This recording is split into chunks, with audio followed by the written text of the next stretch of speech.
को अधिक महत्वपूर्ण बनाता है। यह अर्धनारीश्वर का एक पवित्र स्थान है जो पुरुषों और महिलाओं की समानता को दर्शाता है। एक सादे पत्थर से बना बाबा वैद्यनाथ का पूर्वाभिमुख मंदिर 72 फीट ऊंचा है। इस अनूठे तीर्थ में लक्ष्मी नारायण मंदिर, मां पार्वती मंदिर, मां संध्या मंदिर और मां काली का मंदिर भी विद्यमान है। इस पवित्र भूमि में शिवलिंग की स्थापना श्री हरि अर्थात भगवान विष्णु द्वारा होली के शुभ दिन पर की गई थी। उस शुभ अवसर को आज भी हरिहर मिलन के रूप में मनाया जाता है। शहर में शोभा यात्रा का आयोजन होता है। भगवान श्री कृष्ण की मूर्ति को बाबा वैद्यनाथ के मंदिर में लाया जाता है। यह भारत का एकमात्र तीर्थ है जहां शिव जी को गुलाल भी अर्पण होता है। भारत के प्राचीन और अत्यधिक लोकप्रिय तीर्थों में से एक इस अद्वितीय तीर्थ में हर साल श्रावणी मेला लगता है।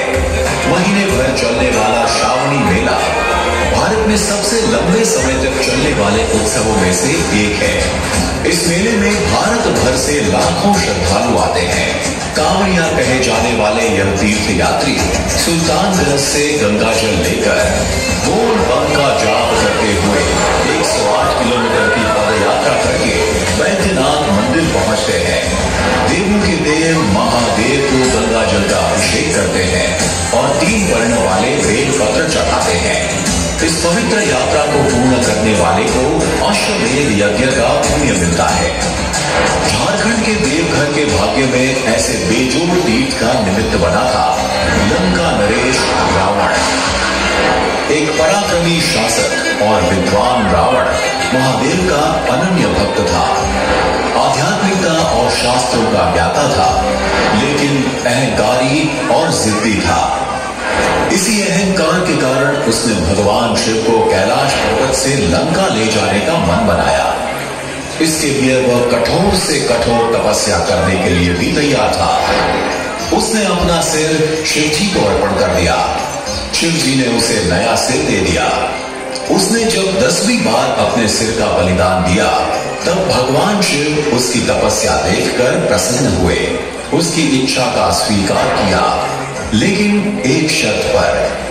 शिव जी की प्रसन्नता से स्वर्ग में हाहाकार मच गया। देवताओं ने भगवान विष्णु की मदद मांगी। शिव जी की शर्त यह थी कि अगर शिवलिंग को रास्ते में कहीं जमीन पर रखा गया तो फिर वो वहां से शिवलिंग को नहीं ले जा सकता। शिव जी के वरदान से प्रसन्न रावण लंका की तरफ चलने लगा। देवगण व्याकुल था। रावण के अधिक शक्तिशाली हो जाने के डर से चिंतित था। तभी भगवान विष्णु ने देवी गंगा का आह्वान किया और रावण के शरीर में प्रवेश करने को कहा, जिससे रावण को लघु शंका के लिए रुकना पड़े। कुछ समय पश्चात ही देवों की युक्ति सफल होती दिखाई दी, लेकिन रावण शिव जी का अनन्य भक्त था। वह जानता था कि लघु शंका के पश्चात बिना हाथ धोए शिवलिंग को छू नहीं सकता। उसने मदद के लिए आसपास देखा तो उसे एक चरवाहा दिखाई दिया, जो चरवाहे के भेष में भगवान विष्णु थे। चरवाहा शिवलिंग को उठाए रखने के लिए सहमत हुआ। रावण शीघ्र ही लौट आने की बात करके निकल पड़ा। गंगा जी ने रावण के शरीर से बाहर निकलने में बहुत समय लिया। शिवलिंग को अधिक देर तक उठाए रखने में असमर्थ चरवाहे ने शिवलिंग को जमीन पर रख दिया। रावण ने लघु शंका के पश्चात हस्त प्रक्षालन के लिए पानी ढूंढा, लेकिन आसपास कहीं पानी नहीं था। उसने धरती से पानी निकालने के लिए जमीन पर प्रहार किया। यह जल स्रोत आज भी मौजूद है। हस्त प्रक्षालन के पश्चात लौटने पर रावण ने शिवलिंग को जमीन पर देखा तो वह गुस्से से लाल पीला हो गया। उसने शिवलिंग को उठाने के लिए अपनी पूरी ताकत लगा दी, मगर शिवलिंग को उठा ना सका। गुस्से में आग बबूला रावण ने शिवलिंग को जमीन में दबा दिया।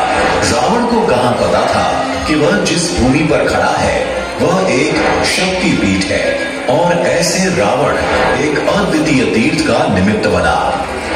ऐसे बेजोड़ तीर्थ के प्रति अकूत श्रद्धा रखने वाले हर साल यहाँ आने वाले लाखों श्रद्धालुओं के हम आभारी हैं।